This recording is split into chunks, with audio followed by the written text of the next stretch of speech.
Ladies, gentlemen, folks beyond the binary, grab your husband, wife, partner, mistress, some lactate, and gather around the radio.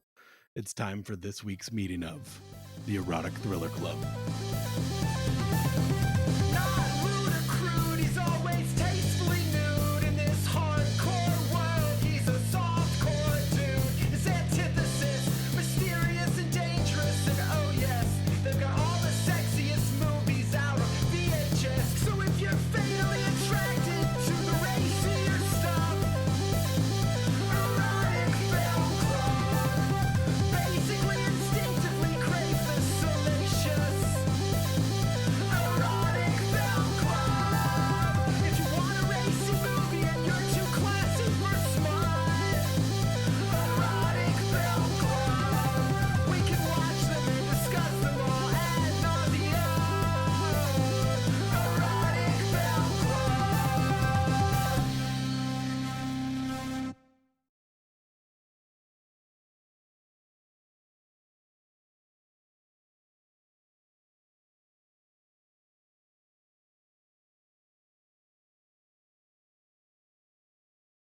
Hey, everybody, welcome to this week's meeting of the Erotic Thriller Club. As always, Garrett Callender and Kit Ryan here.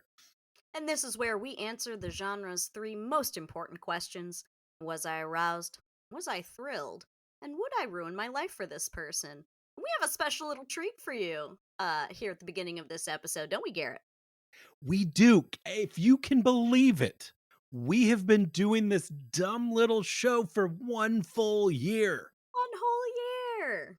But we wanted to put together a few awards for all of the movies that we've watched this year.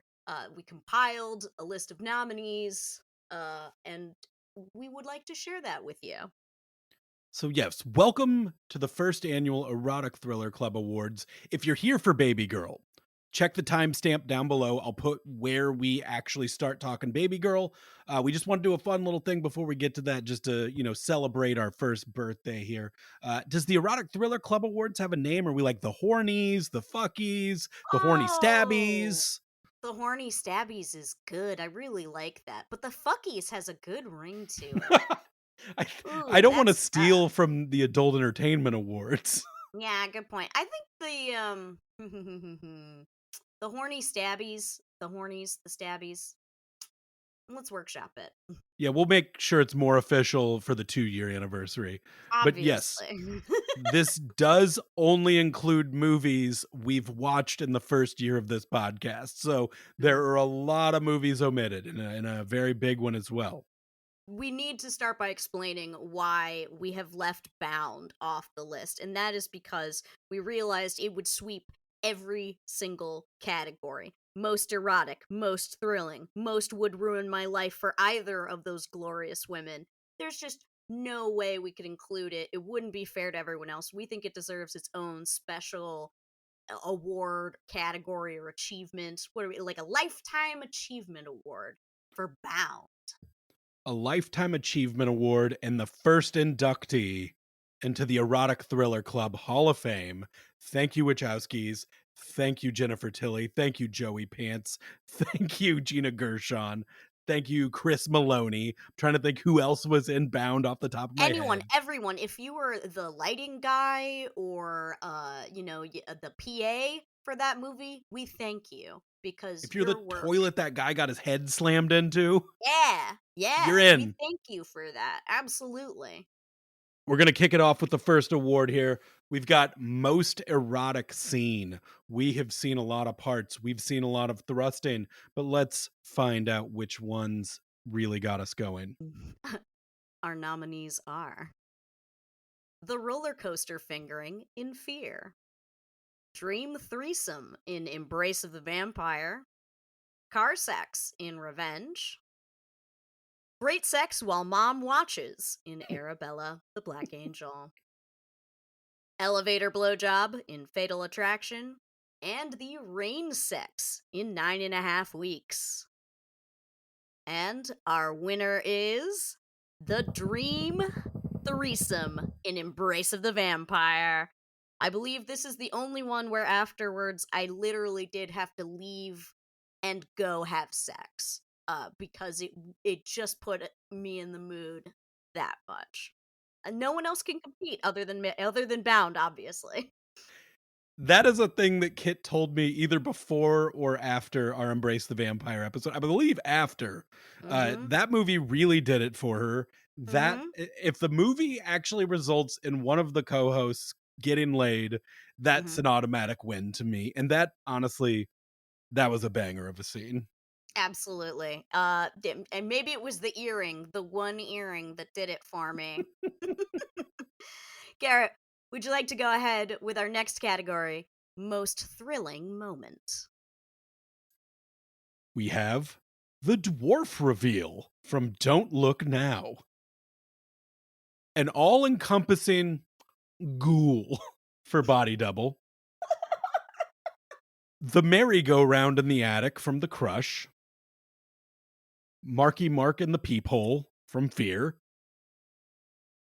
And Walking with the Nazis from Notorious, Alfred Hitchcock's movie from the 40s. And most thrilling goes to the ghoul from Body Double, because there's No. a fucking ghoul in that movie, kid. Garrett! I don't care what you say, there's a ghoul. Garrett, please, I do not believe that you are actually giving this award to your made-up ghoul over the king of cinematic thrills himself, Alfred Mother freaking fucking Hitchcock. You decided that instead your ghoul wins. And I say your ghoul because he's not really a ghoul. So, you know how some people look too deep into a Kubrick movie? Well, I'm thinking most people didn't look far enough into a Brian De Palma movie, and y'all are dumb. That was a ghoul, and he was scary. Ghoul gets the award, and coming to accept the award is the ghoul. Woo. God damn it, No, Garrett. it was just a scary man in a Native American mask, so they say. I still give it. That thing scared the shit out of me. Let's go next, kid. Oh, I have to move along, even though I 100% disagree. We're gonna pull These were voted on, by the way. We both voted on this. She no, agreed. no, I didn't. Ghoul. That didn't happen. He is a liar. You are lying to the people. Well, who would you give runner up to if the ghoul doesn't get it? I would give it to the Nazi walk in Notorious. That thing had me on the edge of my seat. That was really, really good. Though that dwarf reveal and Don't Look Now, I swear to God, I yelped when that person turned around and a little pee came out. Just a little bit. Why was she so scary? I don't know. I also have a lot of love in my heart for Murky Mark at the peephole with the good is it get in the house? The Or merry-go-round in let the me attic.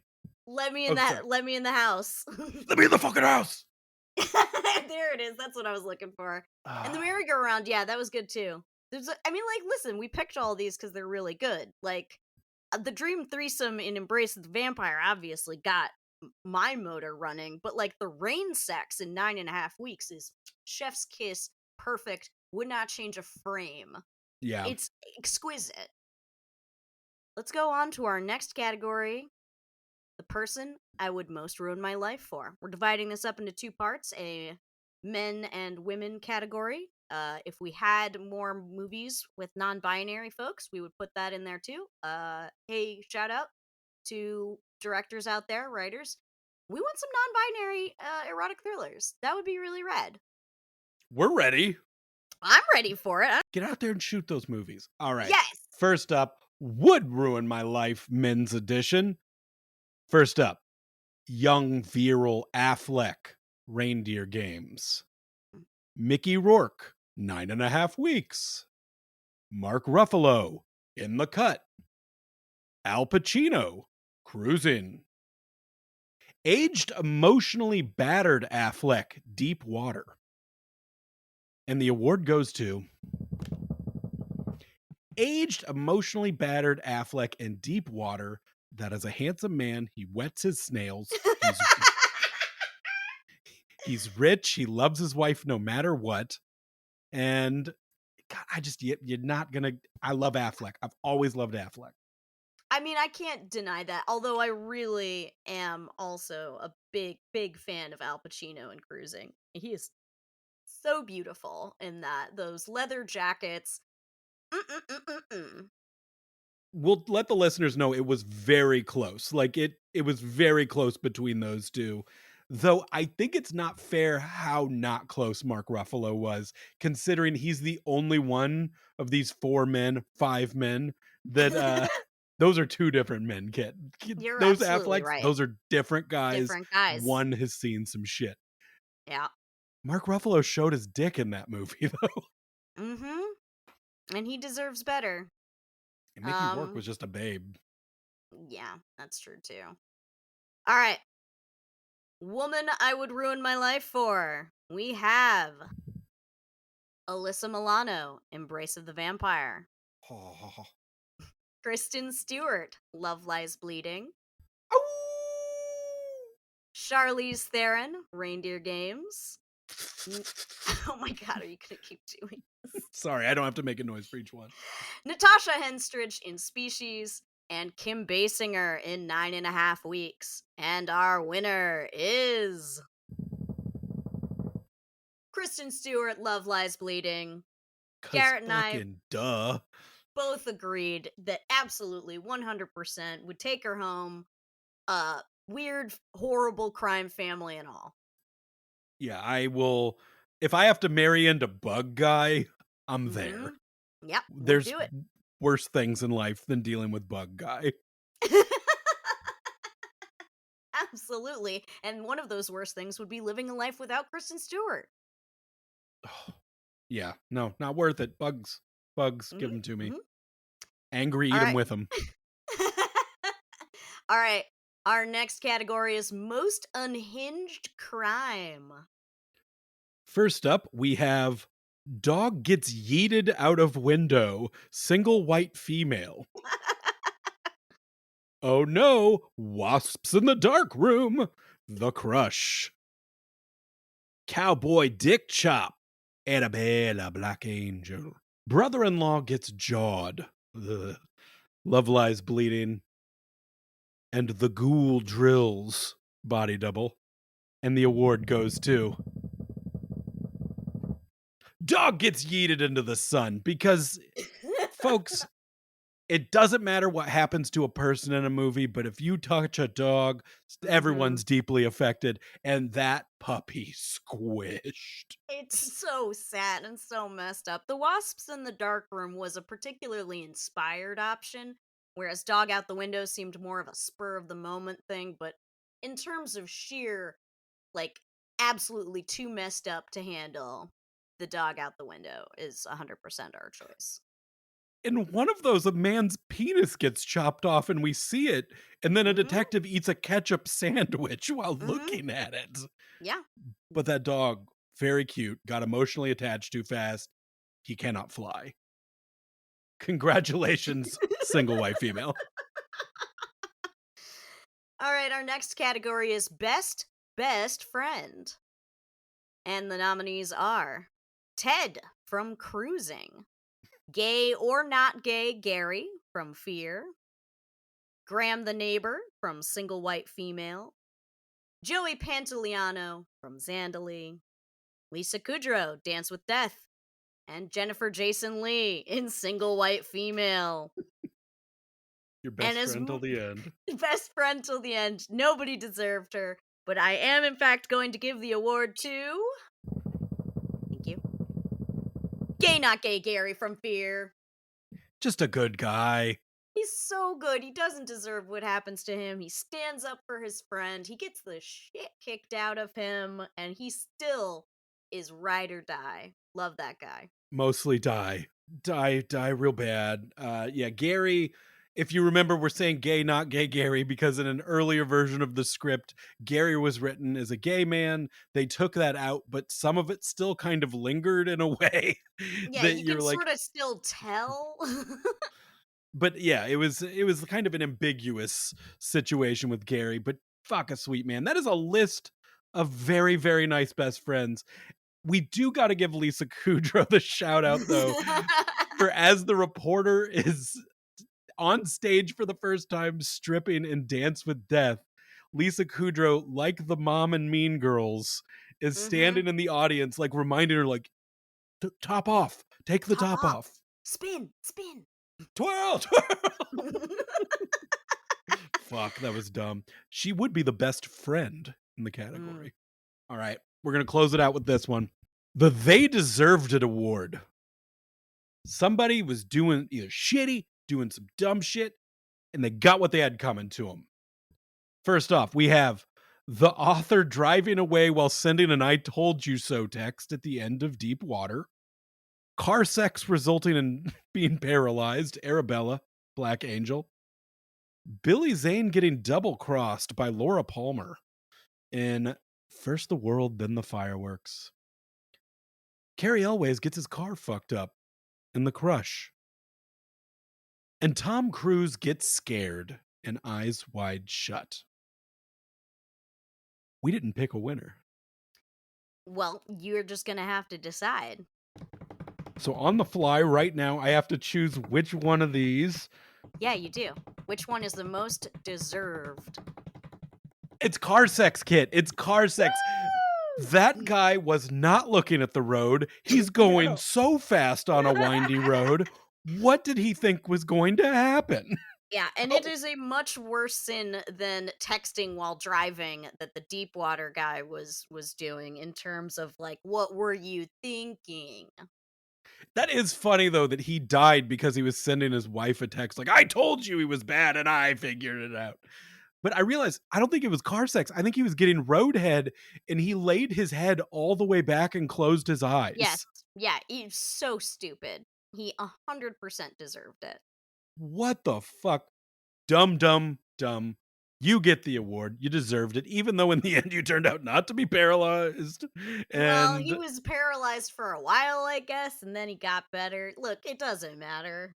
yeah, he didn't do that on purpose. There was that led to some other shit. But let's get into it. A24 in 1 year gave us two erotic thrillers. Mm, thank you. Thank you. Someone is keeping the genre alive for us. Romy Mathis is the CEO of a tech company that's hard at work to replace you with a robot at your job. Her husband of 19 years isn't doing it for her sexually, so naturally the only option is to make the hot new intern Mickey Rourke around town like she's in 9.5 weeks. Will her husband find out? Will HR find out? Can you all just let this poor woman nut in peace? This week on the Erotic Thriller Club, Babygirl. That was beautiful. And yes, why can't this poor woman nut in peace? Just because she's replacing us all with robots. Her job. I saw this movie obviously two times because I mention that every fucking time. I didn't really even think about her job. I think the majority of our erotic thrillers, a job is just so in the background. But in the Hmm. second viewing, I was really looking at this job. This job sucks. She's still an evil CEO. She is still an evil CEO, but I think it really plays well into the themes of the movie in terms of like fear of being replaced, right? Hmm. Fear of being irrelevant in your own life. Which her husband mentions. He asks, "Am I irrelevant in your life?" And she says, "We're all irrelevant." And there's clearly a lot of the things that she does, the plastic surgery, the Botox, the whatever weird treatment she was getting. Like, there's a lot of like clinging and trying desperately to stay relevant, even though the younger generation is coming up. That's clearly why she hasn't promoted her promising young protege at the company, is because like some part of her is threatened. And I'm not sure if the movie's what it comes down to in the end is just like, is the message that we should all just be okay with being replaced? Is that is that what we're going for here?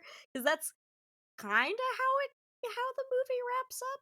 I don't know. What do you think? so the moral of this story is Mm-hmm. replacement is inevitable. We're all gonna die someday. Mm-hmm. Get your nut girl. Get your nut, girl. Yeah. That Life's is too it. short. Life's too short to have bad sex. So the movie does open immediately into a sex scene. Awesome. Yeah, Love it. yeah. Huge shout out to Helena Rain on this one. She wrote and directed the movie. She was the director of the other A24 movie from a year or so ago, Bodies, Bodies, Bodies. Which I loved, and I'm not normally a horror movie person, but I really enjoyed Bodies, Bodies, Bodies. Yeah, she did this movie because she's a huge fan of Adrian Lyne and Paul Verhoeven and wanted to make something kind of in the vein of that. And I think she succeeded.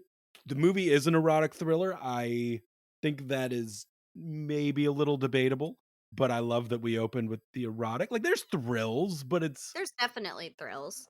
Nobody dies. Nobody's life is in any imminent danger. But it has its own thrills. it's like low level personal Yeah. thrills where like how much do I care about somebody potentially losing their job and power dynamics. But I have to say, great. I felt a lot of anxiety watching this movie at first. As I even though she is an evil CEO, there are no ethical billionaires under capitalism.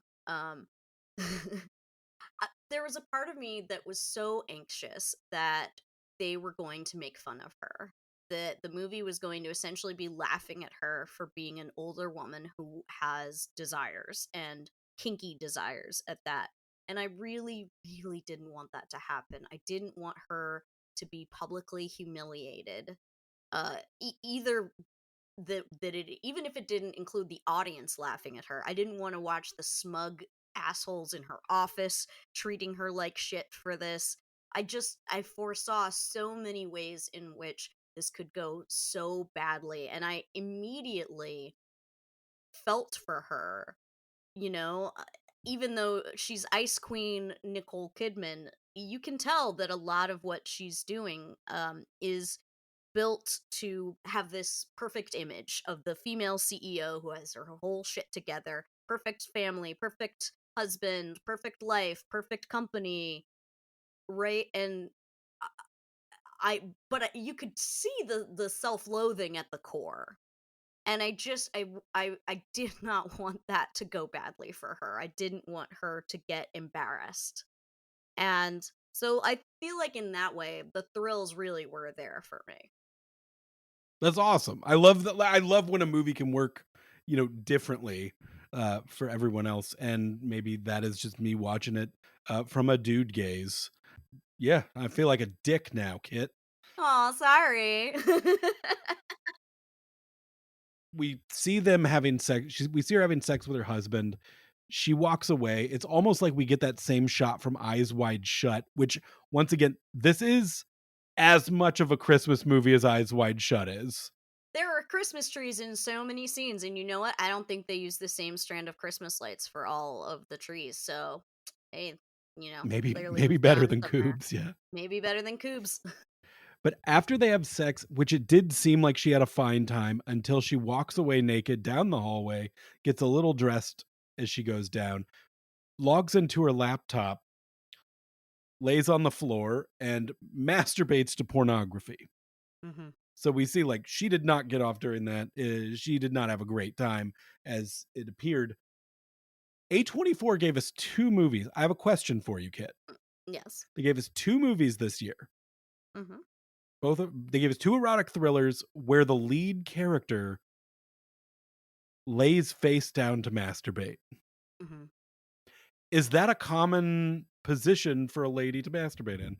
It's not how I masturbate. I mean, I'm sure everybody out there was curious, but to me, it seems hard to get a good angle with your hand laying down. And but then again, maybe it's like because you're right. That's how Meg Ryan does it in the In cut, The right? Cut, she did it too. Yeah. Yeah, I was thinking So maybe Kristen Stewart, but yeah, this was you're right. maybe this is just me. Maybe I'm the weird one. But like and maybe it's something about like when you're laying on your on your front, you can get friction in different ways, but for me it seems like it would be harder to get your hand to do the things you want it to do. Laying on your back seems like the easier way. But wait, what do I know? Everybody gets their rocks off differently. Well, I did ask a couple friends, and they all had the same. You pulled you pulled the I polled my lady friends. We asked 100 American women. How do you nut? Um, but no, they kind of all said everybody I've talked to said the same thing. And it actually makes me wonder if it was more of a practical reason. I wonder if a lady on her back masturbating in a movie is a quicker way to get an NC-17 from the MPAA. Oh, you might And be to me, right. we'll call this like, did you saw Nosferatu and Mhm. spoilers if you haven't seen Nosferatu yet, I'm going to spoil the way he looks. He has a mustache in that movie, but Bill Skarsgård's doing such a crazy voice in that movie. I think that mustache is to cover his mouth so they can ADR that voice easier. No, that mustache is there because, he looks amazing with it. He does How look dare you? amazing. But I know, like, listening to the Coens talk about having Sam Elliott on The Big Lebowski and how they loved working with him because ADRing his dialogue was so easy because that mustache covers his mouth, and that Never Skarsgård thought voice about sounded that. hard. I mean, it is. It's a very, powerful voice, and it rings through the theater much like, Bane's did in, Batman 3, was it? Yeah. But yeah, so later, ladies, if you are going to have yourself a little face down, it's feel free to refer to that as Orlok's mustache. No, I refuse to allow you, a man, to name a sexual position for a woman masturbating. You are not allowed. I take this away from you. We're gonna call it the Meg Ryan. Agree to disagree? But yeah, so you can obviously see that the first orgasm was an act. Like it was designed to please her husband by she has this beatific look on her face. She's glowing, her hair is, perfect, and she's making all the right noises to turn him on. And then when she's getting herself off, it's like she stuffs her hand in her mouth to keep from making too much noise. It's Um feral, it's much more feral. Yeah. It's much more raw. Um, and that's one there's of the things I really loved in this movie was just mm, it isn't porny acting sex yes. scenes. It is just like you said, raw is absolutely the word. And there's a couple different sex scenes or like fingering scenes, which we should have had a fingering category this Best fingerer. for the awards. But and I think it's all shot so well. We're just with a lot of these movies that we've watched over the years too, the camera just doesn't move the way in the 90s and the 80s as it is capable of moving now. Hmm. That these movies, it looks so much more grand and beautiful, but when you get a scene where she is like laying down on the floor, face is right in the camera, and it doesn't move for 2 full minutes while she's getting fingered to the point of orgasm, and you were And just it's a staring at her. nasty, dirty orgasm. And you can see every look on her face as she feels so many emotions Mhm. going across her face as she I mean, it's really powerful, I would say. That's acting. That is like Yeah.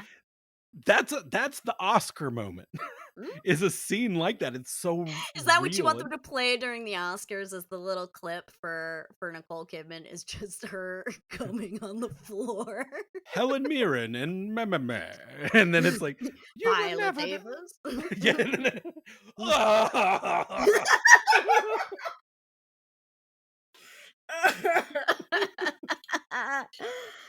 Oh I boy. keyed, but, it was I don't know, we're skipping around a little bit there, but like you said, I think it's a right off the bat, you know that the husband is not satisfying her based on Which her is going to the sad because next he's room. Antonio Banderas. You look at him and you're like, damn, how could you not be satisfied in that relationship? The man has not lost a step. He is beautiful.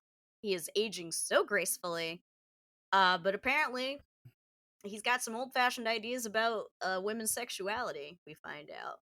Kit, in the '80s and '90s, Hmm. Steven Seagal would have it in his contracts where he would not lose a fight on camera. Hmm. I'm pretty sure there's something like that in like the Fast and Furious movies where they have to balance out the leads, how often they win or Yeah. lose a fight. Yeah, where are you going with this? We need to fire Antonio Banderas' agent because it should absolutely be in his contract that he makes a lady come every time. Otherwise, it is slander. It's not true. Like, I mean, I can only suspend my disbelief so far. Mhm, And do you know mhm. how hard? Okay, so let's just pretend for a minute that guy can't make a woman come. I can't believe it. I mean, I guess there is the possibility that a man who is extremely handsome has never had to work to win over a lady and therefore has been coasting on good looks the whole time Mhm. and never learned any technique. But that's not Yeah. the vibe you get from Antonio Banderas. It's not his He's fucking ethos. Zorro, Kit. You Yeah, telling me I Zorro can't know. fuck good? No, so a little bit later in the movie, like way down the line, after she's already cheated and everything's happened, she admits to her husband that she has not come in 19 years. He has never once made her come in their marriage.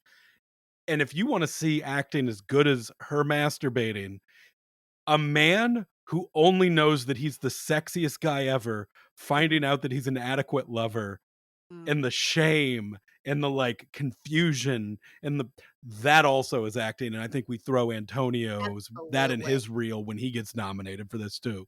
100%. And I really loved his monologue when he takes her down after he finds out that she has cheated. I thought Hmm. that was also masterful acting. But back to the point, yeah, like he is a Spanish man. There's just no way that he doesn't believe in pleasing a woman. I just can't wrap my brain around it. Somewhere Maybe it's the there's a same thing. sad guy in Spain listening to this that's just like, you know nothing about us. No, This is nothing. so common for me that he finally played a character I can relate to. You know, Garrett, I think what you mean are that there are several Spanish ladies listening who are saying, yes, I have it all wrong, and this is depressing, and they're the ones who are suffering. Yeah, trust me, there are certain guys out there that know they aren't good at it. Kit, I have absolutely been in sexual situations where the reaction I was getting, I knew for certain was beyond my abilities to elicit such reaction to where it took me out of it. We were in different movies. I'm just saying, don't assume that every man thinks they're good at sex. Like they might pretend, but I think up here, maybe that's just me and like me voicing my inadequacies and like my fears as a lover. But trust me, some of us know our abilities. But he does have the face of a man who'd be like, "Yeah, I am making her make this noise for Right. real." But the part that's upsetting is that she does try to get him to do something a little different. Like she has to say it from under a sheet because she's so embarrassed of what she wants. But she says she wants him to like cover her face with a pillow, and he like kind of tries and then is like, "No, no, I can't do it. It makes me feel like a villain," he says. And uh, I kind of like I had a conversation with my partner about this afterwards about like, who's at fault for the fact that this marriage doesn't work? Right? Is it her for not conveying her desires to him? Is it him for not listening when she did try to communicate? And John pointed out that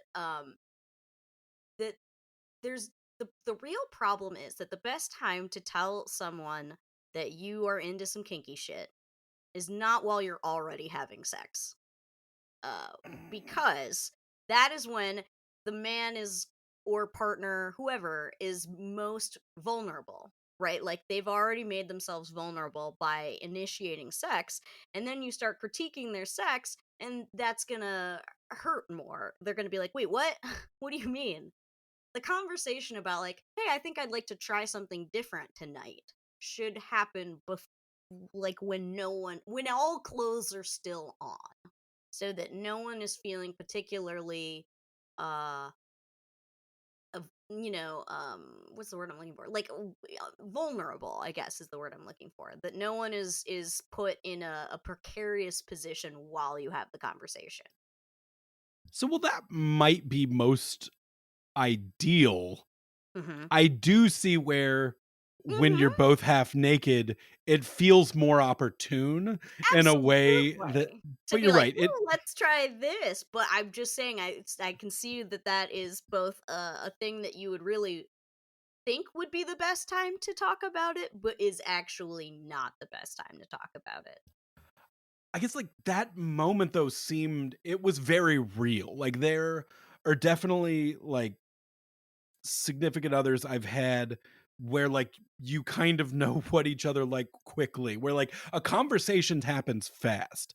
But Mm, but you know, you can also be with somebody where the precedent is set so early almost of what sex is like together, where aren't necessarily comfortable with just bringing it up, even if it's somebody you are comfortable with and everything else. I think that, like, sometimes in relationships, this stuff can come out a lot later, I think that's and true, and the but, like, longer you my wait, the more uncomfortable it is. yes, she waited 19 years Yeah, that's to a little late. that's too late, darling. I mean, I get that you had your own stuff to work through, but girl, come on now. Yeah, so she gets intrigued after her little meet cute with this new intern when she sees him be a dog whisperer, I guess. Mean dog on the street barking at people. He comes over and yeah, you're phrasing it right. Harris Dickinson whispers to a dog, gets down, pets it, and the person's like, "Oh my god, thank you for helping my dog not attack somebody." As we get introduced to his character, and then shortly after that, she's the CEO of the company, he's an intern, all the interns come to get introduced, and he says, "I have a question," and he asks a very serious question A about very robotics. inappropriate question too about like I don't know, he's like basically calling her out for the fact that her robots are going to replace everyone's jobs. And it's a job it's a comment that absolutely should have gotten him kicked out the same day. Do robots really lead to sustainability, or are you just trying to get people to like robots? That's like, yeah, she should already see like this is a problematic worker. Yes. He is going to get people to turn on my robot ideas. Mhm. Mhm. But I would say quickly into this movie, he is very awkward to me. He isn't Yes. immediately a guy that comes off as super cool. He he almost comes off as autistic to me. Like where he it's not Well, like that can't he's but like he's like they explicitly say that he's very good at intuiting what other people want and how to manipulate them. But you don't really see that so much. I mean, obviously he gets with her. He's like you want to be told what to do. Like he gets that. But you don't really see it in other places that cuz in that when they first have their discussion, like he gets made she gets made to be his mentor, and so they have this one-on-one discussion, and he's very awkward during it. Uh, he's like doing math on the ping pong ball, how many ping pong balls would fill a room question, and it's like I don't really get how that shows what he's supposed to be good at, which is intuiting and understanding people. Um, that doesn't because show he's that at Rain all. Man and shit. He's mathing. He's Yeah, autistic. I'm telling you. right. But like, it doesn't make any sense for the No, character as they establish him later in the movie, where he's like, I'm so good at manipulating people, it kind of scares me.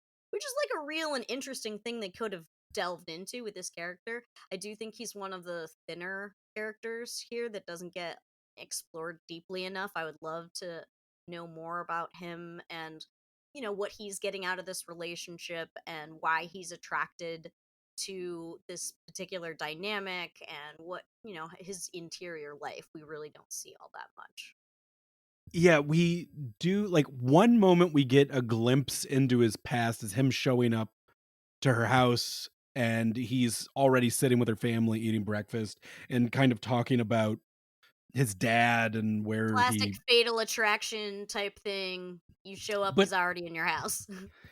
I think there's certain things with this movie that I'll be honest, even on 2 viewings, it didn't really feel like some of that stuff was manipulating, it just felt like stuff that happened. Like, there were Mm. 2 times that he kind of had to go be near her because of work and circumstance that Well, I mean, he chose her to be his mentor, so, like, he did that to get he closer to started with her. He's yeah. Where this really starts, he makes her coffee, and then she goes to kind of an after work function. She's got kind of an assistant that is throughout the movie trying to talk to her about getting promoted and talking about like helping women within the company. They're at some sort of outing and he is also there but in the corner of the room and sends a glass of milk to her table. yes, Have and at this point in the she movie had they drinks already it while kissed? make No, they had No, not. this is so he just sends her a glass of milk. She Yes, knows it's him because of a glance, but it is completely unprompted from really anything, and I don't right? know why milk. I mean, I guess I do know why. It's a very symbolic drink, right? Like, it is an odd thing to do, and it's an interesting choice. And then she drinks it while looking right at him. She just chugs the whole thing in one go. I hope she does not have some of your problems with lactose, Garrett. We were gonna do a thing where we each had a big glass of milk. Kid is not lactose intolerant. I am very lactose intolerant, I'm and I drinking a like White Russian over here. I'm right. good. We were gonna do kind of a, Pee-wee's Playhouse, like, if a secret word got said, I would have to drink milk, which would result in me feeling like I have knives in my tummy at, like, 2 in the morning, and I realized you guys wouldn't see that part, and I'd be torturing myself for no reason. It's true. And also, thanks, Kit, for not, like, taking full control over me and just making me do that through a webcam. You're welcome. Yeah, so there's a lot of this back and forth between them of, you know, she's obviously hyper aware of the fact that it would be very inappropriate as the CEO for her to fuck an intern. And there's so much going on with that power dynamic, then mixed with the fact that but he is the dominant one in the relationship. So it's hard. They're obviously doing a really interesting job of playing with what power means in a relationship Mhm, and how to navigate that. I'm not saying that that she's not to blame. Like, she would rightly have gotten fired if she had been caught. But I don't know. I feel complicated about it. what exactly is her kink in this movie? So, is it being emotionally dominated? I mean, it's he is basically having to do the Mickey Rourke 9.5 weeks thing, except she's a little bit wanting it, but there's also there's a moment after the Christmas party when she comes in the next day and sees his tie on the ground. Mhm. And she picks the tie up, goes to her office, closes the blinds, puts the tie in her mouth, and masturbates. Mhm. I get the feeling that what she's looking for is that she wants to be the dog. She wants to be, you know, told what to do and praised when she does it correctly, and as someone to both, sort of way take care of her but also dominate her. Mhm, uh and she wants to be the weaker one, the one who gets told what to do. And it's a bit of a cliche that, like, obviously the domineering CEO secretly wants to be submissive. And I'm aware of the fact that that is a cliche, and the movie's clearly aware of it too. I get the feeling even she's aware of it and thinks it's, and that's part of her own like self-loathing, is that she knows this is a stupid cliche, but it's how she feels, and that's probably part of why she hasn't tried to get her husband to go along with it. Okay. But yeah, she also does say though that it's the risk, the knowing that she could get caught and her entire life would be destroyed, that is part of the thrill for her. Like the just general naughtiness of cheating. The naughtiness of cheating, of knowing that like you're gonna lose everything But you're if gonna you lose. know. Yeah, yeah. It's very high risk Hmm. fucking. Very high risk close on fucking for the whole first half of the movie, mind you. Like he never sees her nude until like 2/3 of the way through this movie. Yeah, and it's a very telling fact that she does not want to be entire, like that it is an actual thing where he has to command her to take off her clothes and she does not want to. And I felt so bad for her that she hates herself this much and hates her body and hates the fact that she is old and irrelevant and not, a sexy 20 something like her interns are and like her assistant is. It's just, you can see how much she hates herself. And it's a really nice moment between the two of him when he says, "You're beautiful." And she's like, "No, I'm not." And he says it again, and you really believe him when he says it. Like, "No, genuinely, I'm not saying this to make you feel better." Like, because she is. Like, if Nicole Kidman feels bad about how she looks, what the fuck chance do the rest of us have? Jesus Christ. This was another situation just like an Eyes Wide Shut, where this is a role for a less attractive person. Where like we did get a comment on one of the YouTube videos about Eyes Wide Shut where somebody commented and said something about Nicole Kidman has no sex appeal. And that's an insane thing to say. Like she cannot be your type, but you also like she is just a If you can't like beautiful look at when human. she takes off her clothes in Eyes Wide Shut and like kicks the dress to the side, if you can't understand why that would be attractive to a lot of people, then I just don't feel like you're really looking all that carefully. Yeah, like if tall, beautiful woman isn't your thing, Oh, I didn't I realize. I get it. Different, you Strokes for know, different folks, but yeah, there's like different flavors of ice cream for everybody, but I don't, yeah, and there's a this like reason everyone in the orgy at Eyes Wide Shut looked like Nicole Kidman. Clearly, people wanna fuck her. yeah, that's somebody who's watching Eyes Wide Shut and's like, "Yeah, it's a room of fucking uggos." I mean, listen, we talked about how it needed more diversity and that not everyone is going to be attracted to Nicole Kidman, and you can't have an orgy with only Nicole's Kidman. They all had very perky tits, but under that mask, they all looked like Richard Kind. I wanna be fair as well. I do think Richard Kind has sex appeal. If you have not seen him in an eye patch, that's a Mm, look. right. And so their relationship escalates very quickly. All of this happens and there's still Christmas trees up. So it is all happening within about a month's span of time. And they're having sex at the office, they're having sex in a creepy motel. It's The everywhere. motel the motel fingering scene is the one we were talking about at the Yeah. beginning.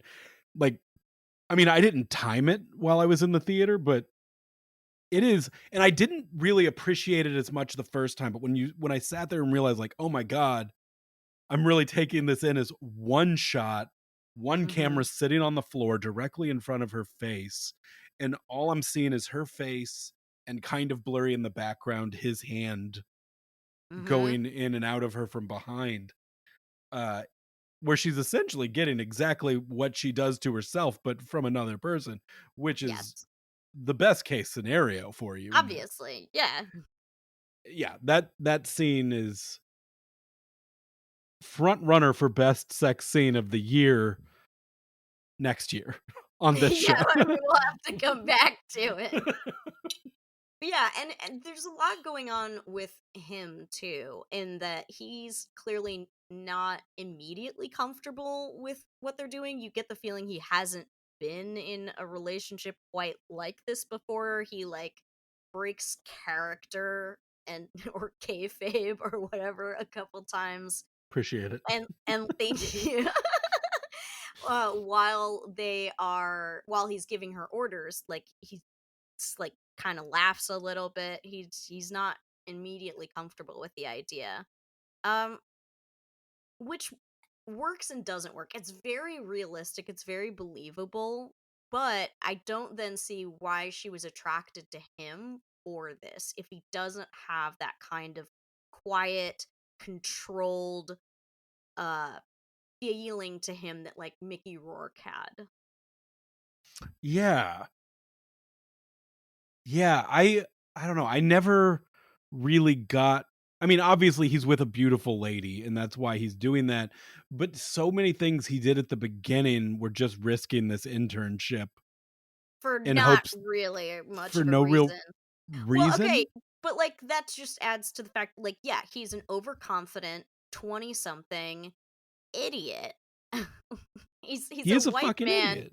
He's a straight white man who's used to, like, never having things go wrong for him, so of course he thinks he can get away with saying dumb shit to the CEO, and of course he thinks that, like, he can get this woman even though she's the CEO, like, he is so blissfully unaware of what life is really like. And she says multiple times, "You're so young." And he's always like, "No, I'm not," in the way that like all children say that. I hear kids talk all the time. 9-year-olds who'll be like, "When I was a kid," I'm like, you are a child now. You are a child Currently. now. It's like young people always deny that they are young for some reason. They don't feel young, I guess. I think one of the worst young people things about him is his tattoos. Oh I know god, yes. a lot of our movies we watch, we see some shitty tattoos, sometimes a badass one. And I always suggest you and I need to get Mhm. matching of that tattoo. You already know what tattoo I think we should both get from this movie. No, I don't. You're gonna have to tell me. It is a cherub cupid in a ski mask with an No. AK-47. Oh, no, I forgot about that one. How do you forget that tattoo? That's He had so many. They all just were in a wash of like, ah, yes, Gen Z shitty tattoos. Of course. Sorry, yeah, Gen Z. You have bad taste in tattoos. Not your fault. different taste. Yeah, This true. is your Richard Kind and Max. This is But yes, it does help highlight the differences between them, that he is of the era where he gets his, tattoo ideas from fucking Post Malone. yeah, yeah, yeah. He sucks. Not Post Malone. I think everybody kind of likes that guy. Um, I don't know. The number of times I've thought about Post Malone in my life is, like, 3, including right now. I'm looking through some of the notes here. When he meets her at the hotel, they like wrestle on the floor, and he tells her to take her clothes off, and he makes her get on her knees and eat that piece of strawberry rock candy Oh, like yeah. she's a horse, like eating a sugar cube. It was supposed to be like the dog, Garrett, the dog from when she first met him. But sure, But if you wanna think of it as a horsey with a sugar cube, you go right ahead. then as he starts fingering her and she's screaming like, "Don't stop." She's like, "I don't wanna pee." What's happening there? Did I miss this? Are She you said, serious? "I can't. I'm going to pee. I don't want to pee." I wrote this Um, line down while I was in the movie theater on the second viewing, I mean, that and I is a heard it both genuine times. fear, is if like, they always tell you to pee after sex, but the problem is that sometimes you really wanna pee before sex because, yes, if you lose control during your orgasm, you can lose control of your bladder as well and pee. It is a real thing that can happen. And that's the And hotel's problem. that's And now the that's why you hotel's do this problem. at this hotel. That's what those That's why other you do it on stains the are on the floor. floor. Oh god, gah. And that place is filthy. But after the fingering, she breaks down crying because it's the Yes, first, like, true orgasm she's received from certainly from a another man. another man in, like, at least 19 years that we know of. And then we go into a montage of her with her family, her fucking this guy, and it's just like, she's at work, they're talking, then they're banging in a room. It kind of made the case for a polycule in many ways. Like it seemed like she was really happy with her life like this. And it kind of made the case for like, hey, what if you just he gets along well with the family, invite him in. Fair, but what what that got me thinking about was a lot of these scenes were like, I mean, it's not super explicit, but it is a lot of kissing and whatnot, and I usually don't think about the actor's significant other, but, like, what do you think Keith Urban thought watching that? I'm gonna say that I think with what I know about Keith Urban, which is admittedly practically Near nothing, nothing. that he is secure enough in his marriage that he found it hot. See, I think the same thing. I think Keith Urban Mhm. was like, "This rules." Hell yeah. I can watch this anytime my wife isn't here. That would be weird if that becomes his thing, where later Keith Urban's got a sheet over his head and he's like, I want you to fuck." I can't do an Australian cowboy accent, No, but it's he's too just hard. like, "I wanna have sex with you, but not look at you, but watch you having sex with Harris Dickinson." You know what? If that's what they're into, more power to She's gonna find that out in about 10 years. them. After every time they have sex, he doesn't nut and goes into another room to masturbate to this movie on a laptop. hmm Um, Sorry. I I am actually not sorry. I think there needs to be more Keith Urban sidebars throughout this. I Like, knew now, basically nothing about Keith Urban. We already established this. short Australian country singer. That's it. I saw them together. They live here in Nashville. And I Oh, saw them together at we went to a screening of The Northman. She did a Q and A. We had already seen the movie the day before. We just wanted to see the Q&A, and we split after she did it before the movie. And when I walked out, they were out there together, and I was like, "Oh god damn, he is the same size as Tom Cruise." She's got a type. well, good for Seems like a perftly fine guy. her. Keith, Anyway, your wife is back to the beautiful. movie. Thanks for donating your reindeer every year to the gardens here so we can go look at them. How does he now? Yeah. Sorry. Merry Christmas. She loves Christmas. She owns reindeer in real life. And Nicole Kidman is as much a part of Christmas as Mariah Carey is now. I feel like they are now co-queens of Christmas. it is not Christmas unless I see a dress drop and reveal Nicole Kidman's behind. Mhm. Mhm. And then you hear "All I Want for Christmas Is You," and then your Christmas is complete. Okay, so her family, she's got 2 kids in Mhm. this movie. One might be kind of non-binary. I don't know. She's got the haircut of, like, this could be your non-binary character. I don't know. She does They seem like a also lady in it. dress very Billie Eilish is, the vibe from that character as well. And then there's the other one who does dancing and is perky. The other daughter seems like she's supposed to be 9, but visibly is 15, and later we do see her have her sweet 16 in the movie. Oh, We do, 'cause I in the s you see happy 16th yeah, birthday but which written. I thought it was the other girl No, uh 'cause that was having the sweet 16. it is it hers? It's really hard to tell. 'Cause 1, this cake had soccer balls on it, and, like, Mhm. this kind of scene, like, non-binary with a mullet, I didn't get a soccer vibe from her. you got a soccer vibe from the little dancy girl? Come on. Are you kidding me? That kid looked like they had crazy ADHD and would love to run up and down a field. You might be right.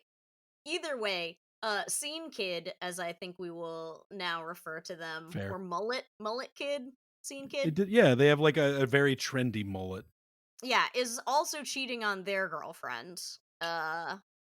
Which when she tells her mom about this, which her mom witnesses. yeah, mom sees them fooling around out in the pool and is like, "Hey, what about your girlfriend?" And they're like, "Yeah, I also like this though." And I don't know, I don't feel like that's how a mom necessarily should react. I don't know, Garrett, what would your mom have done? Never bring it up. Never bring it up at all. Shit, Uh, you're right. That's what mine would have done too. yeah, Yeah. I think one time I had a girlfriend home from college and we slept in the same bed or something, and she was like, "I don't like that. You shouldn't do that."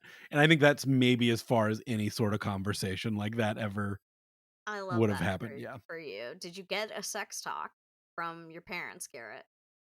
I remember at one point I did start to get one, Mm. and I quickly was like, "I don't want this from my mother right now." So I said, Mm. and I remember this, I was in the car with my mom and my sister in the back seat. Wait, your mom decided to have this conversation with you while your sister was also there? She decided this was a conversation Beth's had with two children at once?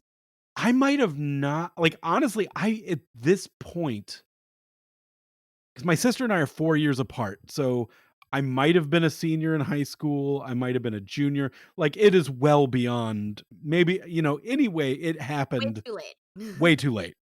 But either way, it started to happen, and I remember saying, "Me? Maybe you should talk to her. She's the one watching Gilmore Girls, where the mom had the daughter way too young so that she could have a best friend, and, that Mm. seems like a problem you should address currently." And then it Way turned to to her, throw your sister under the bus. but then I didn't have to deal with it, so Mm. I didn't say I was the hero in this story. You're not the hero we need, but you are the hero your sister deserved. And all she did was watch Gilmore. I watched Gilmore Girls too. Looked fun to have a kid that age. You fast talk? That's true. They are real quippy. Mm. Much It's quippier than me basically, and my mom ever I was were. gonna say, it's basically just me and you. Aw. We are them. We are the Gilmore Girls. So we mentioned how she comes home and he's already there talking with the family, and she comes in and is like, "Hey, what are you doing here?" And he's like, "Oh, you left your laptop at work, and so they sent me to bring it to you." And he just happened to just stick around, I guess, instead of just dropping it off, and instead chatting it up with dad and the kids, telling them his whole life story about how he was a military brat growing up or something like that. I think it was. And Yeah, yeah. So you might have answered this. I don't know. I thought this scene was really weird because as I was going back and reading kind of plot synopsis of this movie, all of them got to this point and made this seem like this was him being manipulative. But I mm, don't necessarily get that. Like, I think he I brought didn't the either. laptop. I think that was a real story. I think that they were like, "Come on in. You drove way out," because they have 2 houses. They have a house in the city in New Mm. York, and they have a country house, which you have to imagine he drove at least an hour outside of the city to get to this thing. So they're like, "Come in, have a juice. We're having breakfast, whatever." Yeah, I And genuinely do not think it was. He doesn't read as manipulative in that way. It's definitely not like Glenn Close showing up, right? Where you're immediately like, oh shit, she is here to fuck something up, you know? Instead, it's much more that I got the vibe that he was kind of just young, dumb, and kind of curious. Like he wanted to see what her life was like and meet her family. and he didn't. I don't know if he's just that if he's actually that stupid, but he doesn't actually seem like he understood that he did anything wrong. Well, that's I don't even know that he wanted to do like, I don't think he thinks anything of this. Like, when they have a she basically takes him out to the car and she has a conversation with, like, "Never come near my family again."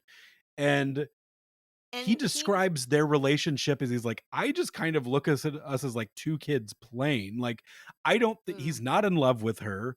He is yeah. just a guy having sex He says he and has like no interest in ruining her life, and I believed him, that well he didn't want to ruin her life, that he has no interest in destroying her marriage or her career. I didn't think that otherwise. and he says to her, he's like, "I'm not looking for a girlfriend." He said, "You look like a mom." Which Like, is it is pretty hurtful. insulting. It's really hurtful for him to say that. But at the same time, like, he's not looking for a girlfriend. You're married, you know? He knows that this isn't going to be a long-term commitment. And I Nicole think Kidman's the one who yeah, gets mad when he's dating, um, what's her name? Esme, her which is assistant, yeah. yeah, her assistant. She's the one who gets mad and is like, "I want you all for myself." And he's like, "Isn't that your husband over there?" Which is totally valid. 100%. That's why, like, at a certain point, like, yes, he's weird, but I think a lot of what you're saying, you're right. Like, you can chalk it up to him just being kind of young and an idiot and honestly not really thinking as much about this as she is. Yes, and I think that is absolutely correct that he isn't thinking about this as much as she is, because why would he? He's not the one with a career and a billion-dollar company at stake. He's not the one with a husband and two kids and mortgages to pay on your two houses. Like, he of course he's not thinking about any of that. He's just thinking that this is fun and this hot older lady is showing him a good time. Well, and that's where in this scene he tells her that. This is the part of the movie where she's like, "You will not come to my house again. You will not do this. You will not do this." And he's like, "Wait a minute. I have the power here." He's like, "I could ruin your life with one phone call." Yeah, But at no point did it ever feel like he that was was a going legitimate to. threat. That was just him Yeah. saying like, "I could do this. I'm not gonna. Why would I'm not I? like I don't even really know if he's an asshole as much as he is just kind of an idiot who like has taken on the role of an asshole because that's the sex game he's caught up in." Yes, I think very much that that is true. That because he's not, like I said before, he's not immediately comfortable with the role of the dominant. You get the feeling he did some quick Googling after he figured out, like, oh shit, she's gonna be into kinky shit. And he's like, oh, let me find out all I can about BDSM. And he, brushed up on it a little bit, and he comes in having done his homework like a very good He may have intern. literally just watched 9.5 weeks. Right. And he He comes did a in ready looked to at a do Reddit it thread. Yeah. because he wants to have sex with the hot older lady that is his CEO. And he will do this because it's what she wants, and he wants her to come. Well, and at this point in the movie, it feels like so much has happened, but we've only hit the hour mark of a nearly 2-hour movie. So it's at this point when they like really ramp up the role play and the like, "You will do whatever I say." But once again, it doesn't feel like manipulative. They're just like, he's No, having it her come feels out to like a party and like yes. It take her feels like clothes he off. Yeah. read more about consent because he does. She's like, "What the hell? Did you just like Google all this shit?" And it's like, "Yeah, I think he did, and I think he's right to have because he's said like we need to establish a safe word. We need to establish, that you will do what I say because otherwise you're topping from the bottom, and that's not acceptable." So when we get to their sex scene, because they go out to a dance club, she meets up there. They end up back at a hotel room, and this scene I think is going to kind of be the iconic scene from the Mhm. movie, where the George Michael song "Father Figure" plays Mhm. as he just does this like. awkward white man dance Yeah, around the it is room. so believable as the drunk 20-something, shirtless, just sort of grooving, and, she's into it. The It looked like music it was fun. cues I do wanna give a shout out to whoever picked the soundtrack for this movie, Mm, because the movie goes between 2 things: dead fucking silence, where there is no sound, like, there's no score, everything, you're taking in the orgasms and everything, and it's just silent otherwise, mhm. or really good songs. They have a La Tigre song in there. They used the Robin song "Dancing on My Own" at Oh, a I love company that one. Christmas party that made it look fun as hell. Oh, absolutely. Yeah, Also, but our why are my second erotic thriller to use that song. Oh, shoot, you're right. I think I think the Affleck movie, I think Deep Water might have used it, because that's I one of the think you're newer right. movies we've done. And then this, like, very good use of a George Michael song that Mhm. I wouldn't, probably normally listen to, but was, like, super into the usage of just all of the placement of the songs in this movie. Yeah, it really So works, and this is the scene where we get our, really iconic shot of her drinking from the saucer of milk that is on the floor. Um, it works, I thought. I thought it was, this is yeah, where she gets full nude. We see she has a mhm. six pack. Oh, Like, hell that's yeah. what, That's like, that her Pilates, baby. she has the torso of, like, a 30-year-old. Mhm. Um, yeah, choking, kissing, finally have naked sex for the first time. He fingers her mouth hole in a And that way was that is fun. like, that was like, damn, like, this is Mhm. something that is gonna make the new generation uncomfortable in a movie, because this is exactly what they don't wanna watch on screen. Sorry. Um, But then then after the they have okay, sorry. Let's next is restart. the birthday party where he Oh, shows but up. before that is like so okay, let me restart. These words are hard. So after they do that, is that the scene where they're laying in bed together and he asks her to do like the therapy thing that she does, which is like a pseudo hypnotism thing, and she's like, "No, I'm not going to do that. I'm not a therapist." And then he Yes. asks her to hold him. And that's one of the really interesting times where you start to see like, oh, and I think that's another example of the fact that like this isn't his natural role. This isn't what he really wants. This is something he's doing to please her, because some part of him really does want to be held by a mother figure, and I think that's so interesting, and I really wish they could have gotten more into that, that actually maybe he's even secretly a submissive himself in many ways, like, or at least that he's switched, and like that's a side of him that if he were with someone other than her he could explore. Yeah, because we don't really see a lot of real moments between them. It's a lot of negotiating, and Hmm. then just the sex acts, and, like, right before the sex acts where we're working on getting to them. Yeah. So, yeah.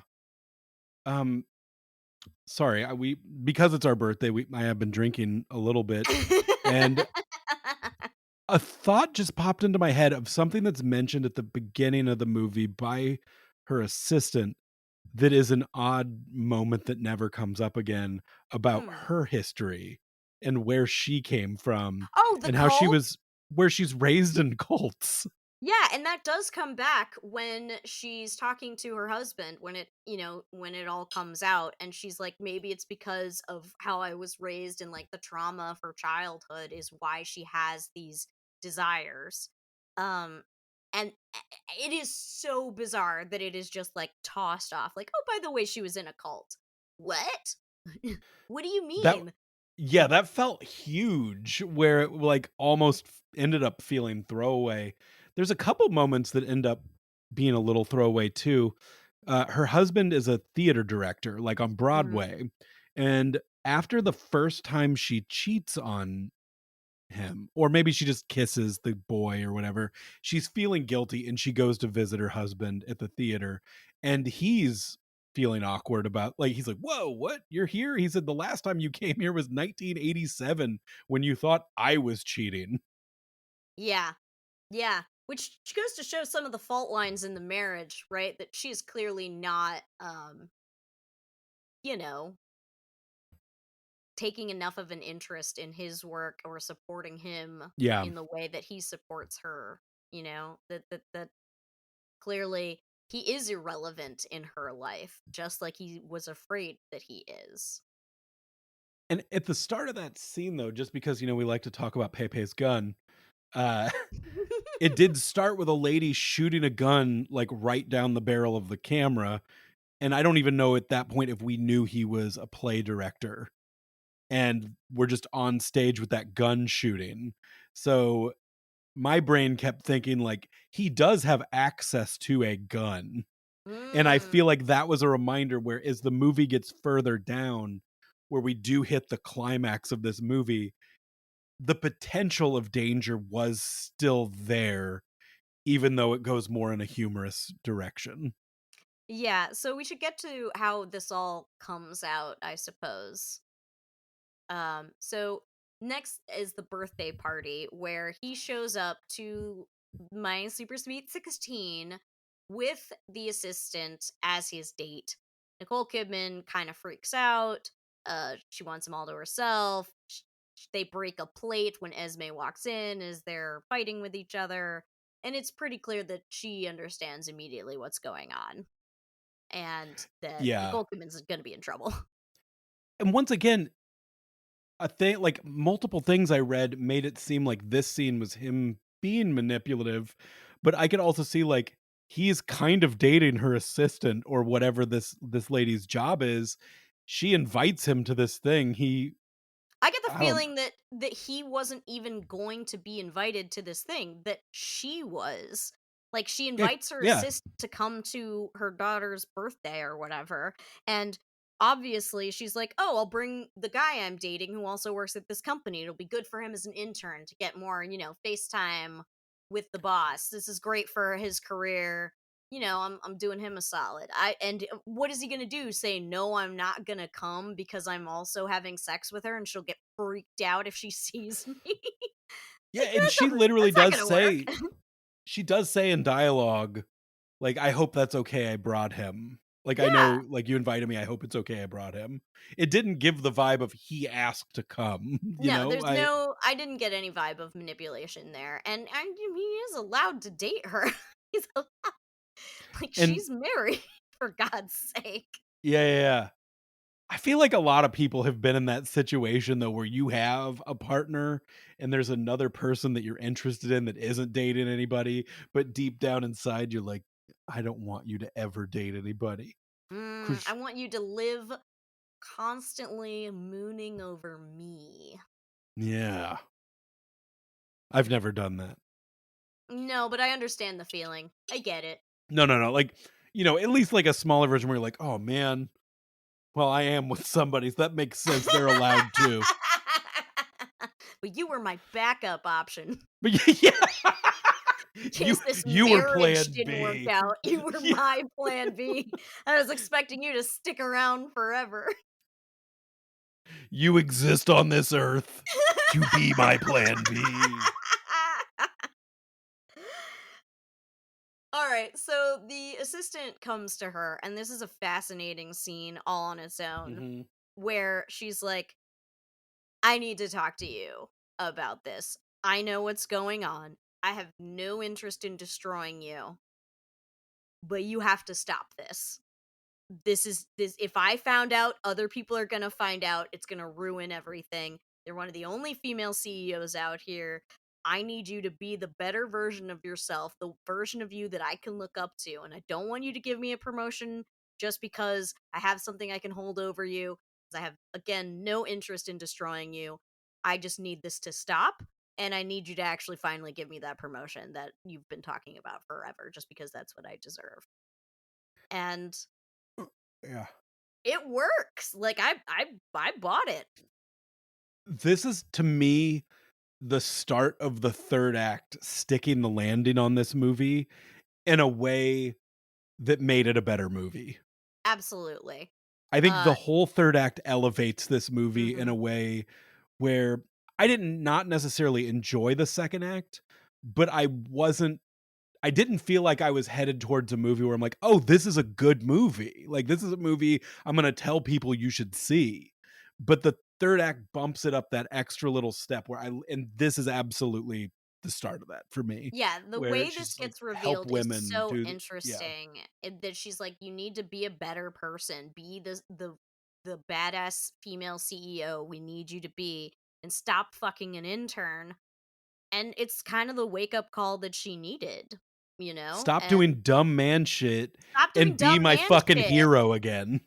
Right, and it it works. She, you know, sends that guy off to Japan or whatever. But that's later. Yeah. Yeah. So we're close to that part.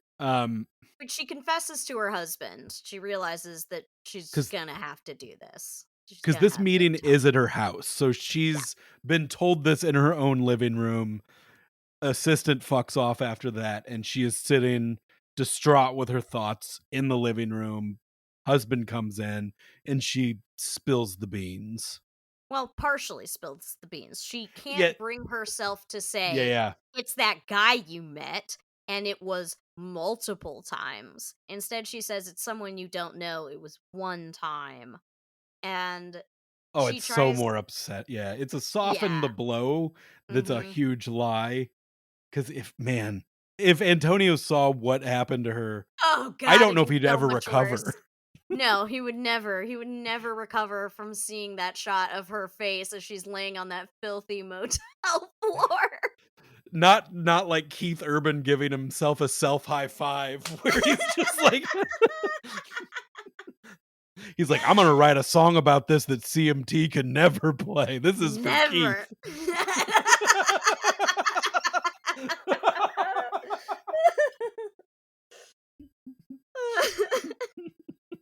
So yeah, she confesses sort of, and he sort of rightly turns it back around on her and is like, "What do you mean? Why are you trying to tell me that this is like somehow due to your childhood or your hangups or whatever? Like none of that makes what you did okay. Why would you do this? Why would you risk our family and do this to our children?" And he's 100% correct, and it's a really powerhouse monologue Yeah. from him. Yeah, like a very great moment where in the moment, him delivering a monologue like that isn't he never goes over the line really with anything he says, he just delivers facts, like Mhm. undeniable facts for the most part, if I'm remembering correctly. Yeah. And he tells her to get out, and she does. She Goes to goes their off cool country house. to their cool country house. That's the benefit of having two houses is when your husband kicks you out, you got a place to go. I love that she gets to her country house, she's there 5 minutes, looks outside, and just hot little piece of ass boyfriend is just swimming in her pool. Yep. Yep, And once yep, yep. again, I don't know if he knew she was there. Like, like, he knows a I lady with a think pool and she's not home. no, this is one of the few times where I'm going to disagree with you on this one and Okay, say, okay. yes, he did know that she was probably coming there. He was a ghoul the whole He was a time. Google shut your stupid mouth. And so she's like, this has gotta end. We're not doing this anymore. It's all gotta go downhill. And that's of course exactly when Antonio Banderas comes in and he's like, wait a minute, you were fucking him? And he realizes he's been lied to twice, and that really stings. The vibe of the scene when he walks in and boyfriend is trying to calm him down and, like, touching his Mhm. arm, and he's like, "Don't fucking touch me." And Mhm. you feel it. You feel it. Don't fucking touch Antonio Banderas right Mm-mm. now. Don't fucking touch him. Don't touch it. Yeah, it's Not it's you. the fight between them is very realistic in that the younger man absolutely kicks his ass. The whole fight looks really messy, and it cuts to Nicole Kidman bringing both of them ice packs. It's very funny. And this is maybe the most Christmassy moment, is her Ah. 2 lovers having to ice their battle wounds with a Christmas tree beautifully Mhm. staged between them. And there's some But really interesting dialogue in this scene too, where the Antonio Banderas tries to say yeah, that female masochism is just a male fantasy. It's not real. And the boyfriend says like that's outdated, or that's an outdated way of thinking. that was the best thing he said the whole movie, Yeah. And I and it think this made goes Antonio along. cries. It does make him cry, but I think it goes along with the themes, right, of being, okay with being replaced. Is like you have to be okay with your old ideas being replaced as well. You have to be able to take in new information when it comes to you. You have to be able to rethink things you thought were true. And one of those is his idea of with female sexuality, which is a thing that like generations upon generations have had to deal with, is changing sexual mores and changing sexual attitudes, and you gotta roll with it. The time is going to move on without you. People use different pronouns now, and or gay people want to be out in the open, and you're just gonna have to fucking get over it. You're gonna have to, reevaluate the things you thought were true. And you know what? He does. He does. 'Cause also, He like, does. Antonio's a fucking theater kid at heart in this Mhm. movie. He Mhm. gets it. He's around Broadway people all day. You need He him realizes this to is pretend that he is a big boy man in charge and he's going to order you around. He will do that. and scene. Um, Yes, we end with another orgasm. Uh she is on her stomach, and we are back to him making her come, and it actually is that more guttural, realistic animal sort of uh orgasm sound. And also she is picturing uh her boyfriend with yeah. the dog, with that dog, and I thought that was fascinating. Yes, you are allowed to think about other people while you're having sex. It's not a big deal. Don't worry about it. She also has one of the big men at her office make Like the some veiled, president of the company or yeah, something, like yeah. making some veiled remarks about how, this intern's gone and that's a good thing for you, isn't it? And like maybe you want to come by my house. And she says, if I wanted someone to humiliate me, I'd pay them for it. Get out and don't talk to me about this ever again. And it's like, hell yeah, girl boss, but in a good way, like in a real way, where she's like, she's not as fragile. Before, she was so tightly wound that like anything could topple her over, anything could make her snap. And now she is getting more sex, better sex. So all her problems are fixed. Why did she need therapy? All she needed was better sex. So I remember even after seeing it twice, I don't remember. Does it end on the president of the company scene or does it end on the No, it ends sex? on the orgasm. It ends on the We are orgasm bookended with where the orgasms. she's face down, her face is covered, she's imagining him taming the dog. But the last, like, real bit of dialogue, her saying that to the Mhm. president, because we do find out earlier when in the first meeting she has, like, the first mentor meeting with Samuel, which I had to look up his name now, 2 viewings, at the end of each movie, I said to myself, "What the fuck was that character's name?" I could not remember either while I was watching it. When she checks her phone, it pops up with Samuel. I'm like, "Oh, is that his name?" Oops. But yeah, we find out she got the job because she had to go through like 6 rounds of interviews with all these people, and they asked her how many ping Ping pong pong balls would balls fill could this fit in a room. room, and she told them to go fuck themselves and got up to leave, and then they hired her. Mhm. and her telling him to go fuck himself again was awesome, but he knows that that's how she is. But ending it with Yeah, just that, "If I it wanted to be shows that humiliated, I'd fucking pay for it." Like, yes, it's it such a shows that she's, like, reclaimed her power in multiple ways, and that such a G. by being able to be because that's another theme that is mentioned multiple times. Like when she's giving some announcement to the company and she uses the word weakness, like we're gonna, get rid of our weakness or something like that. And they're like, no, vulnerability is seen as a good thing now. And that's absolutely what she was missing this whole time is because she couldn't just be vulnerable with her own damn husband and tell him what she wanted. She was living this uh incomplete existence, I guess. She was living this very highly strung, everything. And I think that's also the thing about like the fact that she works in robotics, right? Like robots are perfect, especially the ones they Mhm. show in this movie. They're all in like this intricate ballet and they're all shiny and new. And Beautifully she shot. is oh yeah, it really is. And she is this flawed human being with a flawed human body and hang-ups from her childhood which ultimately aren't all that important, right? Like you are what you are and that's okay.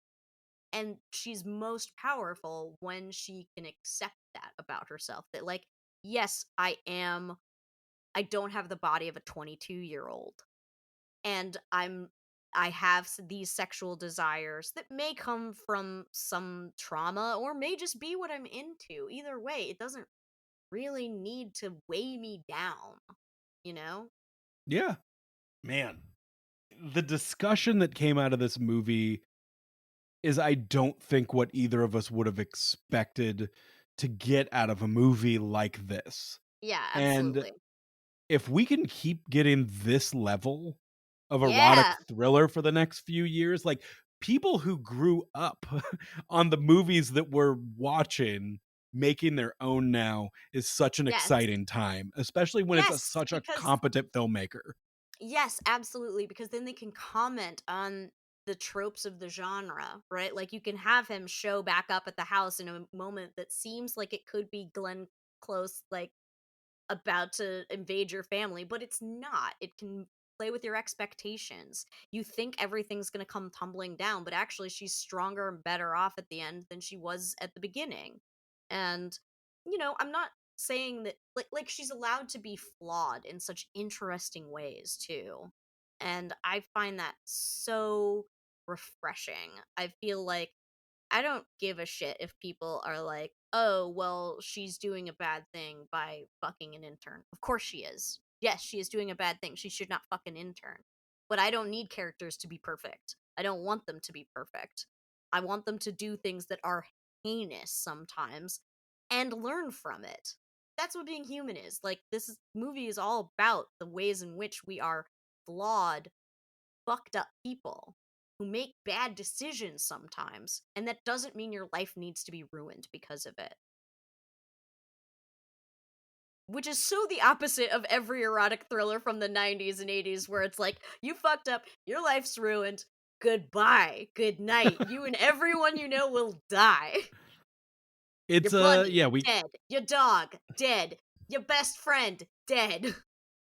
we get a lot of similar stories, and that makes for the fun, goofy conversations. But then you get a movie like this that, instead of occasionally I bring up Keith Urban and how he hmm feels, hmm but you get more actual analysis from Kit of a real movie.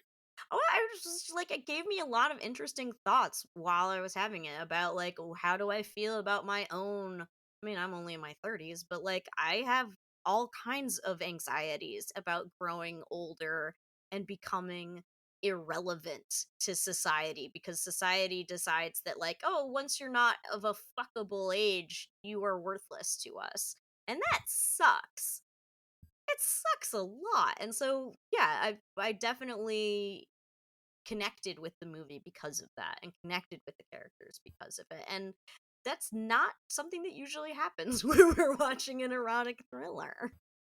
Yeah, I mean, very few of them that we've done have been written and directed by women. We did In the Cut, And Mhm. off the top of my head, that's the only one that's immediately coming to me. I might be missing one.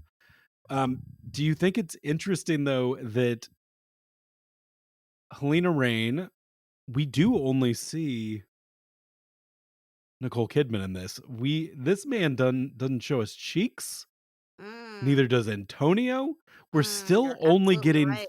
female nudity in a way that is, I mean, basically like the majority of these, like other than In the Cut, which actually did show us a penis, the It one that a did. lady made. Thank you. Yeah. I Jane do Champ think or it's Campion. because the nudity in this is very much designed to be a metaphor. Like Yeah, when yeah, she yeah. gets naked for him, it is for a specific reason. It's And it is there's not much purposeful nudity, yeah. reason, yes, there's not much reason to have him be naked other than you want to look at this, you want to look at this ass? Because I know you do. Because he isn't ever vulnerable to that extent with her. And neither is Antonio Banderas. So, like, make a sequel where we investigate that guy who's off working for Kawasaki or whatever they said his new internship was, and he figures out his shit, and He then he gets can sent take to a look at it. Japan. Yeah, Literally, he is gone from the country. But no, you're right. Like, of any movie we have watched thus far, this might be the most purposeful nudity. Like, absolutely. the only nudity, even maybe, that was essential to plot. Essential to And plot and character development, 100%. yeah, wow. Damn, good job, Helena Rain. Yeah, seriously, and great job to Nicole Kidman as well for being able to portray such an interesting character who is going through so much shit, and it all shows on her face. There are so many close-ups on her face, and you can see her feeling all the things that she is feeling and the thoughts that she is thinking without her ever having to say them. It's all very obviously written across her face. Much in the way Tom Cruise doesn't in Eyes Wide Shut. There are so many shots of him walking through the streets of New York, and you're like, I think he's supposed to be thinking thoughts, but he is not. uh, I did think though, I know in the Eyes Wide Shut one, said something to the effect of Tom Cruise never did another drama again. He actually did make another movie that was kind of an erotic thriller. I actually would say it is an erotic thriller that I fucking love, and I feel like Mhm. we gotta throw it out there. Vanilla Sky. Oh, shoot. Is that an erotic thriller? I haven't seen it in so long. There's murder, there's eroticism, Are there's we doing that next? Are we just on a Nicole Kidman and Tom Cruise like well, I will thing tell here? I'll give the audience that as of now, we only have one more movie, like, actual planned, everything else is gonna be a little on the fly, but Wednesday, the 5th of February, we are going to be doing the Lou Diamond Phillips directed and starring film Dangerous Touch, because it will be the anniversary of the day the music died. Eddie And Val the Big Bopper, and this is the best tribute we could come up with. this is the best tribute. This is the best tribute. The man that was in La Bamba Uh-huh. Uh-huh. he directed and starred in an erotic thriller, and Uh-huh. to celebrate the day the music died, Mhm. Which we'll is do not a thing Dangerous we should Touch. celebrate. It It's like saying you're celebrating Pearl Harbor Day. Like, you don't Well, celebrate it, you memorialize we'll it, get it? memorialize it. Fuck. Hey, we've been recording for an hour 45 minutes. Mhm. We'll see how this gets edited, but just know we've Mm. recorded that long. We had to do the award stuff before we hit record. I've been Mhm. drinking a while. And now, after all of this serious analysis of a Mhm. Mhm. good movie, a movie Yep. that I'll tell you, on a second viewing, I liked it the first time. I loved it the second viewing. This was a movie that hit harder the second viewing, where I was actually sitting there with my notes, taking notes as I watched the movie, but it's still, I don't know, it played different a second time, where I was just taking in shots and taking in the story, just there's a lot of elements of the movie that just are really masterfully done in a way that Yeah. we aren't used to, We are even not. We from were we didn't even know how starved we were until someone gave us a banquet feast. well, that's even, fuck, what's the name of, what's our guy? Yeah, like, even in Adrian Lyne, who is Mm. technically, like, the master of this genre with the most, I don't know if they're necessarily the best ones, probably at least top tier ones that have made money under his belt. Like, this is just visibly a better filmmaker. Mhm, mhm.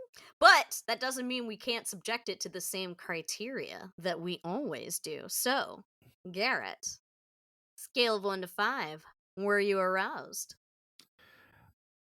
On a scale of 1 to 5, I give it a big old Keith Urban yeehaw. That's not a number. Been drinking for like 2 hours. Yeehaw. It's 1, 2, 3, 4, 5. Yeehaw. I'm in Oh, okay. Nashville, kid. You're in Chicago. Is it 1, 2, 3, 4, 5 da Bears up there? Or what the It fuck? is actually. But yeah, me and Keith Urban later are gonna go hang out, eat some hot chicken down at Talk Kid about Rock's his big ass wife. honky tonk and No. self high five each other. That's we That's both high five ourselves next to each other at Kid Oh, Rock's. okay. Sure, sure, sure. And no, no, no, like it's I hate now being like this movie boobs, but Listen, the erotic scenes worked. I would say, like, I have to dock it a point for no male nudity, you know? that because it But has to fit the same criteria, it like does, it just does. because it's Just because it's art potentially an doesn't mean award-winning art film, yeah. doesn't mean we can't also be mad we didn't get some schlong. So, I give it a 4 out of 5. And I give it whatever yeehaw with Keith Urban is. Sure, sure, Just sure. that shot of her, like, where you're literally no nudity, but just such a unique moment. There's few of these movies that we get a unique camera angle or something Mhm. that separates it from the rest. With Bound, what puts it in the Hall of Fame is, I mean, in that they do that circular shot during the sex Oh scene god, yes. where we did it so that the fucking dirtbag producer Couldn't couldn't cut it. add more nudity in later because he'd fuck up a beautiful shot. That's such a cool piece. And to make an orgasm Just a like close Sex up in the on City the in New boob. York, that orgasm was a character in the movie. Uh, Hey. no, that was awesome and hot. Mhm. Uh, so yay, yeehaw. Alright, Garrett, scale of 1 to 5, were you thrilled? So gonna be low. However, the third act does give you the sense that something might happen. Mhm. I was like we kind of talked She about through this teeters movie, on the edge. She teeters on the edge of something bad happening multiple times. but I never thought anyone was gonna fuck her life up because I didn't get the vibe from the character. That just he didn't Yeah. seem vindictive. And He neither didn't. did the assistant when she never had the vibe that she was going to be a grasping, ambitious, like horrible bitch who wanted to ruin this woman's life. Like you never got that vibe from her either. The only people who might ruin her life would be HR Yeah, or yeah. one of the douchebag men that work at the office that would have been happy to see her tumble so that they could take her spot. But that didn't happen. It didn't. And then like the part where they're fighting, where the music changes, or maybe the music completely disappeared and it was just another silent moment in the movie. I don't really remember off the top of my head, but I know the vibe changed momentarily where I didn't really want there to be a dumb moment where now husband and wife have to dispose of a body that they accidentally killed, but it didn't not seem on the table in that moment. So if you're watching like a seismograph going, it definitely peaked at thrilling during that Mhm. fight where the fear was there. But I might still go 1.5. Like it's still a low fear for I me. think It that's might fair. I think it was higher for me because of the anxieties that I was like attaching and connecting to. Um the fear of the humiliation, and some of that was just like maybe on a second watching I wouldn't have that feeling because I know that that's not the tack that the movie's going to take, that it's not going to embarrass her and humiliate her and make her feel bad for being a woman in her 50s who wants to have sex, god damn it. Like, but for me I would put it at like a 2.5, I think. Yeah, yeah. No, I think that's All totally valid. emotional thrills, all like, but there were times when I was like squirming in my seat because I was like, "No, please don't have anything bad." Oh God, I can't handle it. And honestly, from what you said at the beginning of this podcast when we started talking about this movie, I almost expected you, just from the personal level of it, to go higher. So I'm kind of surprised 2.5. That's I would say yeah, two in and a half or three. Just fair. because like, I can't put it on the level of the Nazi walk in Notorious, Yeah, there's no or merry-go-round in an attic. there's No no one is like, merry-go-round in an attic. There's no ghoul, as Garrett would call him. yeah, it didn't get to idiotic levels of just like erotic thriller schlock. Like, it didn't hit the Yeah. levels of why we started this podcast to begin with. No. And would you ruin your life for Sam the intern? Sam the intern. No, not my type.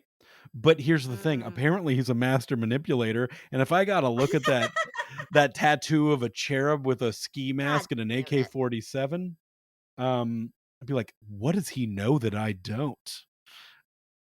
Would you? No, I wouldn't. I didn't No, really you like him. wouldn't. I didn't think the actor was bad, but also maybe that's a knock on the material he was given to work with, that like in this movie it's the dude who's not like fleshed very much to like. Yeah. And like he's not what I would look for in a dom type guy if that's what I'm looking for. Like I wouldn't look for a 22-year-old who's seem like he's ever done this before or know what he's doing. So I would not ruin my life for Sam the intern. If I'm a high powered CEO and Sam the intern is hired, I don't think I'm ruining my life for him. How What? familiar were you with him prior to this movie? Not at all. So I'm looking up his filmography right now, and was he the lead in that? Okay, he was. So he was in the lead in a British movie I watched last year that was really good, called Scrapper.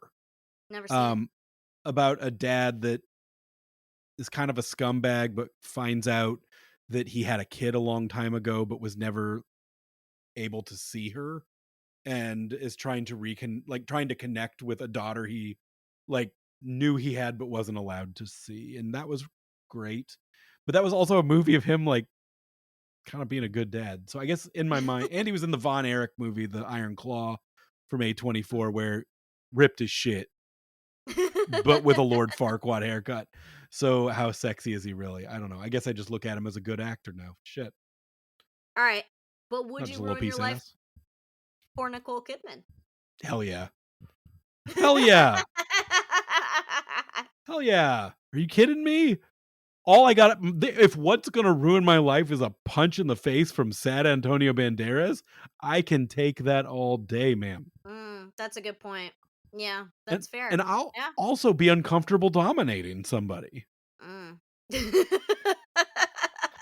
I just need a pocket full of Werther's originals, and what else do I need? I don't know. You need to be a dog whisperer, so work on that.